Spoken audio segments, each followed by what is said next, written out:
uzidzore harinzwi. Handida kutaura kuti ndomakushandisa aumashandisa. Ndakuda zvinhu zviri health zvechirungu izvi. Iwe une life yatinorarama panapa. Utadza kungodai. Iwe.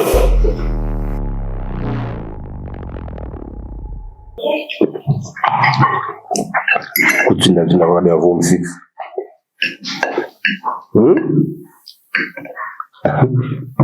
Chakaoma. Sasa unaboyule ndipo leo. Yesu. Baby. Hakuna mgozi wangu. Unazotaka ndo Simba. Bro. Hiyo mimi sio kupanga za mimi time. Sasa ngozi muda. Kwa sababu mbona Ai, mwanzazi. Ai, mwanira.